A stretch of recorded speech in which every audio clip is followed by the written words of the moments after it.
We're going to go to Washington now, where House Speaker Nancy Pelosi is making headlines, stoking a debate among Democrats with her strongest statement yet against moving to impeach President Trump.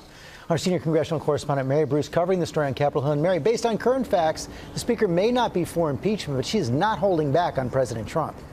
George, Speaker Pelosi says President Trump is just not worth it. Now, she is not closing the door completely on impeachment, but she says that unless there is something so compelling and overwhelming and bipartisan that it's not worth it because impeachment would greatly divide the country. The problem here is that not everyone in her party agrees, potentially setting up a showdown here with some of her more progressive members who are already openly calling for impeachment. But, George, this may be a political calculus by Speaker Pelosi as we head into the 2020 presidential election. Democrats may feel it's politically advantageous for them to be up against a president who is being heavily investigated and scrutinized by Democrats here on the Hill rather than one that is at the center of impeachment proceedings. Yeah, but as you say, there are a lot of Democrats who want her to be more forthright about this.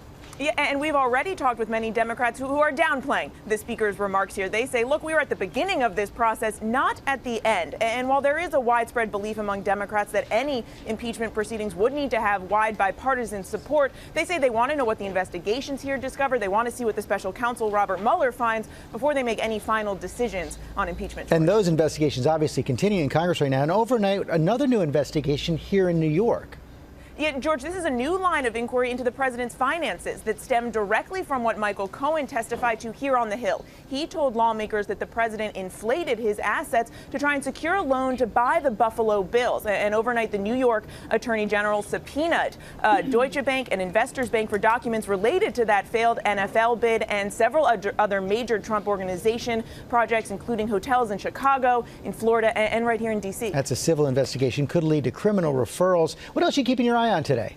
Well, George, the former Vice President Joe Biden will be speaking out here in D.C. later this morning, speaking before a key labor group, the Firefighters Association. It's a group that has said they could reportedly get behind him and endorse him if he were to jump in the race. Joe Biden has said he's in the final stages of making that decision, so we will be keeping a close eye for any clues later this morning. Yeah, they have been George. some of his strongest allies, so could see some clues today. Mary Bruce, thanks very much. Hi, everyone. George Stephanopoulos here. Thanks for checking out the ABC News YouTube channel. If you'd like to get more videos, show highlights, and watch live event coverage, click on the right over here to subscribe to our channel. And don't forget to download the ABC News app for breaking news alerts. Thanks for watching.